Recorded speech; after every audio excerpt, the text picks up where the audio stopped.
Cet honneur de pouvoir fêter Saint Gilles, le saint patron du baptême, Saint Loup, le saint patron. Je vois qu'il se fendille ici, mais dans le royaume des cieux, il ne va pas se fendiller aussi facilement que ça. En réfléchissant à ce qui pouvait bien être à l'honneur des saints, il me semble qu'on peut se référer à quelques termes qui sont dans le Benedictus. Vous connaissez cet hymne qui a été dit, chanté par le père de Saint Jean-Baptiste quand on lui a annoncé la naissance de son fils. Et ça s'appelle le Benedictus, béni soit le Seigneur notre Dieu. Et dans cet hymne, tout à fait que nous disons pendant au moins la moitié de l'année, dans les laudes du dimanche matin, et puis de tous les jours de la semaine aussi, quelquefois, on dit que les saints sont des êtres humains qui marchent devant Dieu dans la sainteté et la justice. Alors ça pose la question, qu'est-ce que c'est que la sainteté et qu'est-ce que c'est que la justice? J'ignore si vous avez une notion. La sainteté, quand nous chantons dans la divine liturgie, Agios, Sotheos, Sanctus Deus, Saint Dieu, Saint Fort, vous connaissez, c'est ce qu'on appelle le trisagion, trois fois ça. C'est un chant angélique que les hiérarchies angéliques chantent perpétuellement. Saint Dieu, Saint Fort, Saint Immortel, c'est une révélation. Autrement dit, les anges révèlent un nom divin qui est saint, et qui est quelque chose qui est inchangeant, et qui est une caractéristique divine. Et cette caractéristique divine, la sainteté, sans la définir, c'est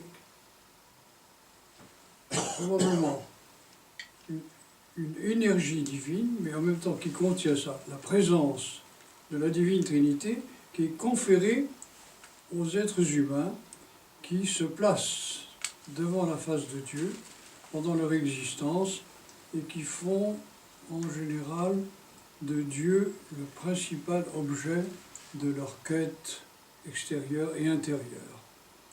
Autrement dit, la sainteté, ce n'est pas quelque chose de créé, c'est incréé et c'est une participation à la vie divine, à laquelle tous les êtres humains et toute la création est appelée. Mais quelques-uns se détachent et vont un petit peu avant les autres. Ensuite, qu'est-ce que c'est que la justice, qui est une caractéristique des hommes qui marchent dans la sainteté? Est-ce que vous vous souvenez que le Christ dit dans l'évangile de Saint Jean, je ne sais pas exactement à quel moment, « Je m'en vais ». Et il est avantageux pour vous que je m'en aille, parce que l'Esprit Saint va venir, et il convaincra le monde de péché, de justice et de sainteté.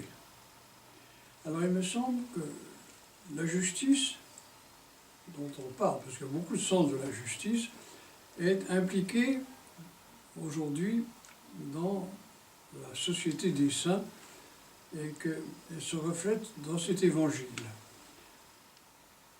Le Christ ajoute, l'Esprit Saint convaincra le monde de péché parce qu'il ne croit pas en moi. Voilà, ça c'est une chose. De justice parce que je m'en vais vers le Père et que vous ne me verrez plus. Alors je ne sais pas si vous arrivez à comprendre ce que ça veut dire. L'Esprit Saint convainc le monde de justice parce que je m'en vais et que vous ne me verrez plus. Alors, si on sonde un peu profondément le propos, on peut commencer à comprendre que la justice, telle que le Christ l'a dit, qui est la justice divine, consiste à emmener la nature humaine dans l'intimité divine et qu'il n'y ait plus de distance entre Dieu et l'homme. Je m'en vais et vous ne me verrez plus. Et l'Esprit Saint va convaincre l'univers que le Christ qui s'est fait homme a emmené l'humanité dans l'intimité divine. Je crois que c'est clair. Voilà. Eh bien, les saints sont des personnes qui expérimentent pendant leur existence de manière quelquefois confuse, quelquefois extrêmement claire, d'autres fois un peu hachée, que l'homme est appelé à installer la présence divine dans son être, parce que l'homme est construit en temple de la présence divine, et en même temps à entrer dans l'intimité divine aussitôt qu'il est possible. Voilà. Alors les saints, et c'est le cas de Saint Loup et de Saint Gilles, sont des hommes qui reçoivent l'énergie incréée divine qui est à la disposition de tout le monde, mais ils l'acceptent, ou bien ça leur est donné par les circonstances de l'existence, et puis en même temps qui acceptent de marcher intérieurement et extérieurement aussi avec le reste de toute la création et tous les autres êtres humains vers, disons, l'entrée dans le temple saint, qui est le temple de la présence, disons, de toute la création, qui est entouré du chant angélique de Saint, Saint, Saint et Saint. Voilà, peut-être quelque chose qui n'est pas forcément facile à admettre, mais je vais vous donner un conseil. Avez-vous dans l'existence, chacun en particulier, ce que les hindous appellent un mantra? Vous savez ce que c'est qu'un mantra?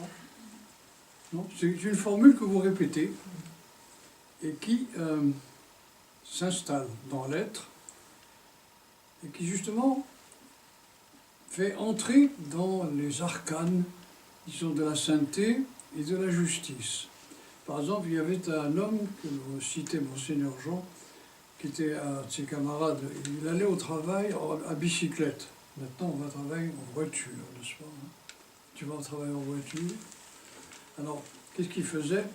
Il mettait Alléluia sur le pédalier de sa bicyclette. Alors, la bicyclette était devenue alléluiatique. Alors, il répétait Alléluia en allant au travail et puis en revenant aussi. Voilà. Alors, il y a d'autres formules. Par exemple, Saint Jean Chrysostome disait « Gloire à Dieu pour tout ».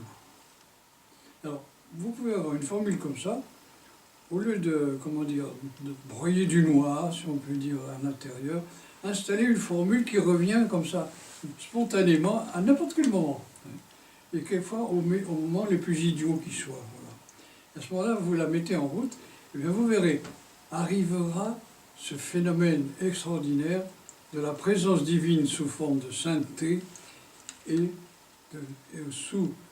votre propre chemin entrera dans la justice qui consiste à s'associer avec le Père, le Fils et le Saint-Esprit, à qui soit honneur et gloire au siècle des siècles. Amen.